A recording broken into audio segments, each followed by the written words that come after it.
Good morning बच्चों। ये जो वीडियो है वो कक्षा डीलेट के लिए है और चतुर्थ सेमेस्टर के लिए दिया जा रहा है। और ये जो विषय है आपका, ये भाषा का पठन लेखन एवं गणितीय क्षमताओं का विकास। उपविषय इसका है पठन एवं लेखन का अर्थ, महत्व, उद्देश्य एवं उपयोगिता। इकाई 1 का है, अध्याय 1 है।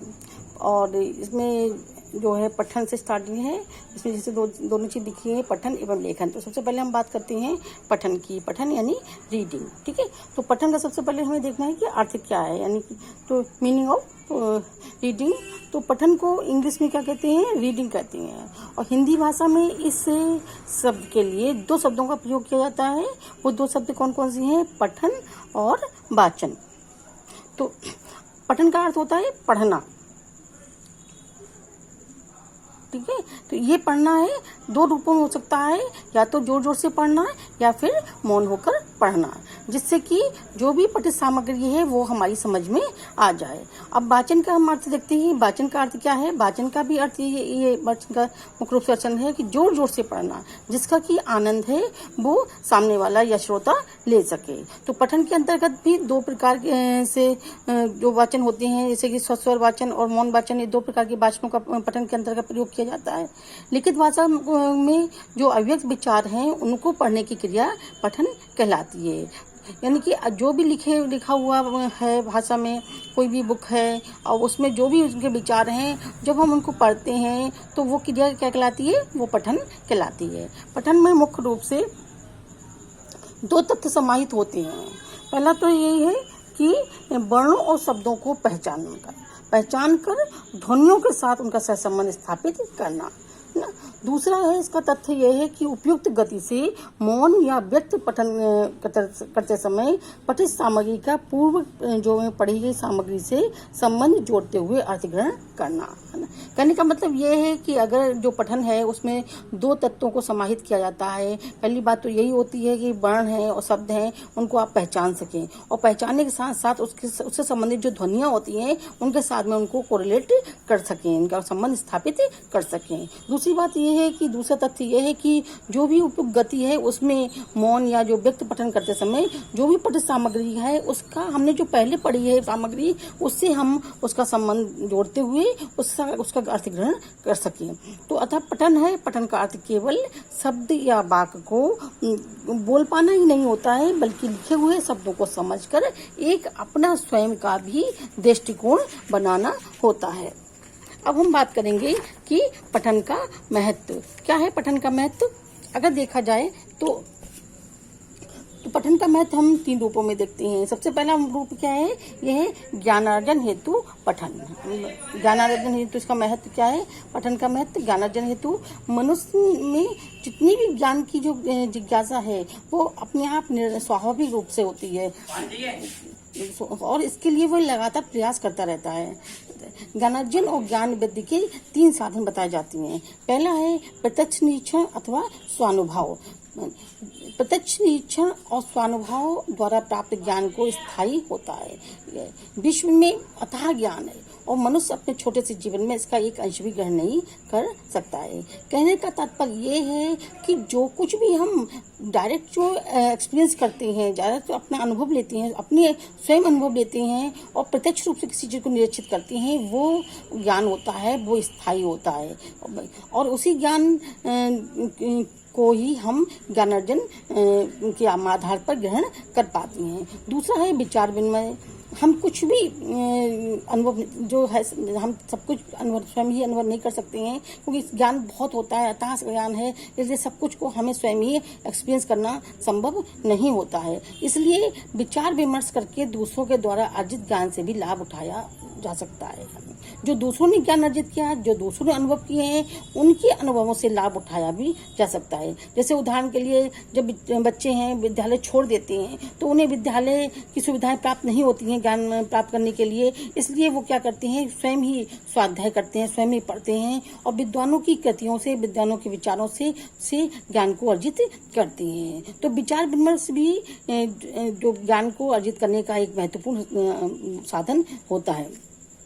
तीसरा है स्वाध्याय तथा पठनाभ्यास। स्वाध्याय में पठन ही प्रमुख है। संपूर्ण ज्ञान की कुंजी पठन है। आज शिक्षा के निम्न स्तर का प्रमुख कारण भी यह है कि बच्चों में पढ़ने के प्रति जो है रुचि कम हो गई है और इसलिए पठन के महत्व को समझने की आज आवश्यकता है। दूसरा इसमें ये पठन का महत्व यह है कि अर्थ ग्रहण करने हेतु महत्व। पठन के द्वारा ही छात्रों में जो भी चीजें वो पढ़ रहे हैं उसके अर्थ ग्रहण की योग्यताओं का विकास होता है। इसमें कौन कौन सी योग्यताओं का विकास होता है इससे हम देखेंगे कि पहले तो है पठित सामग्री का केंद्रीय भाव ग्रहण करना। अगर हमने पढ़ा है तभी हम उसका सेंटर है जो सेंटर भाव ग्रहण कर पाएंगे कि उसमें क्या लिखा हुआ है, क्या मुख्य बात कही गई है। दूसरी बात है अनावश्यक स्तरों को छोड़ते हुए मुख्य सूचनाओं और भावों को ग्रहण कर लेना। तो पठन का दूसरा ये अर्थ ग्रहण करने में ये भी महत्व है कि जो कुछ भी हम पढ़ते आ रहे हैं सब कुछ महत्वपूर्ण नहीं होता है। उसमें कुछ मुख्य सूचनाएं होती हैं, कुछ वैसी ही सहायक सूचनाएं होती हैं। तो हम जो अनावश्यक स्थल लग रहे हैं उनको छोड़ते हुए मुख्य सूचनाओं को ग्रहण कर सकें। तीसरा है प्रकाशित सामग्री से उन सामग्रियों को चुन लेना जो कि उनकी आवश्यकताओं के अनुकूल हो।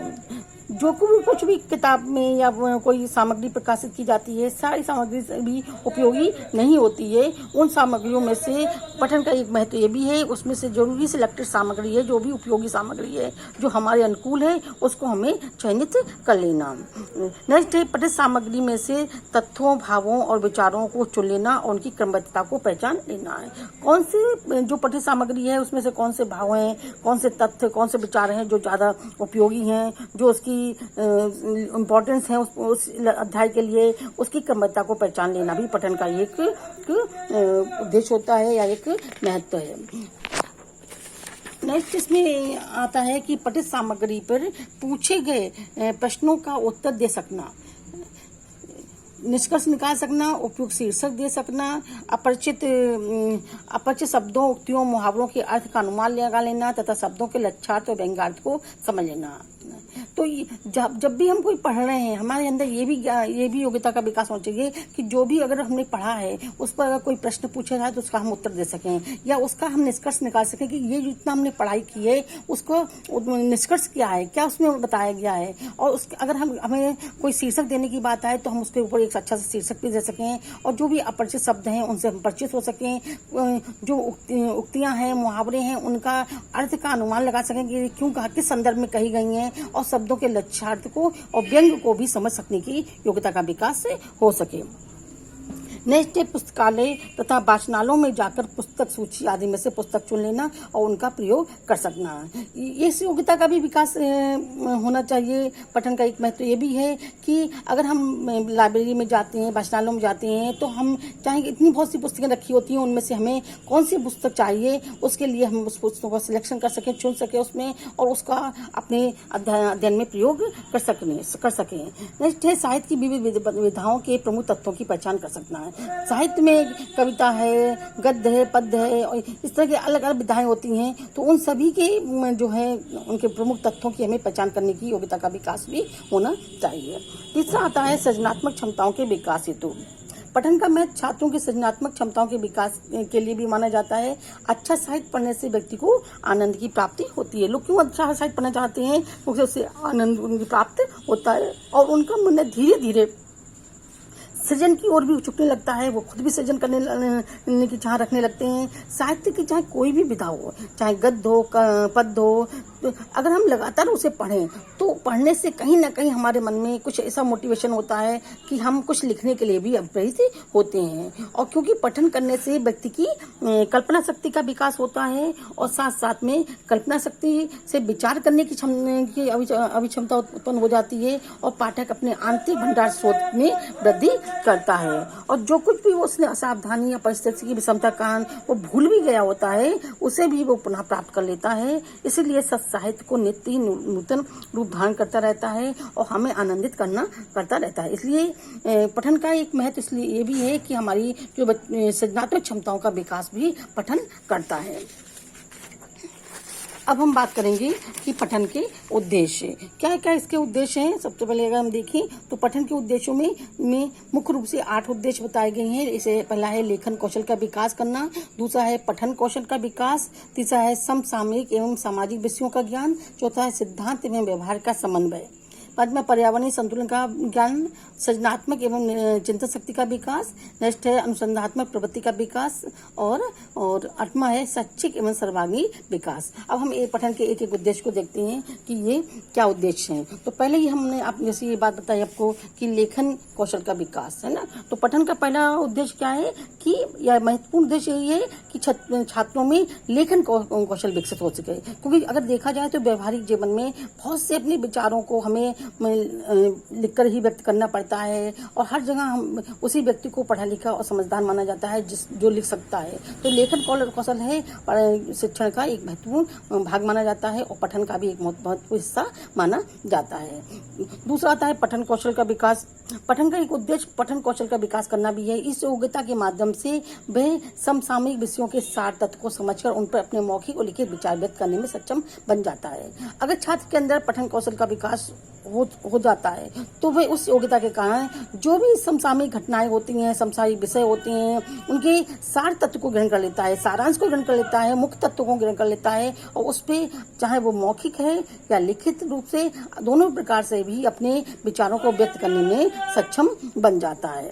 तीसरा आता है समसामयिक एवं सामाजिक विषयों का ज्ञान। पठन का एक उद्देश्य ये भी है कि एक छात्र अध्यापक को अपनी जो परिवेशीय है, अपने वातावरण की और समसामयिक घटनाओं की समझ होनी चाहिए, तभी वह अपने दायित्वों को पूरा कर सकता है। अगर उसे अपने वातावरण की जानकारी नहीं है, उसे अपने आसपास क्या हो रहा है इन घटनाओं की जानकारी नहीं है, तो वह अपने दायित्वों को पूरा कैसे कर सकता है। अतः उसे इनकी जानकारी होनी चाहिए। उसे अपनी सामाजिक परिस्थितियों का भी ज्ञान होना चाहिए, तभी वह अपने समाज की अपेक्षाओं को भी पूरा कर सकता है। तो इसका ये भी उद्देश्य है कि समसामयिक सामाजिक विषयों का उसे ज्ञान कराना।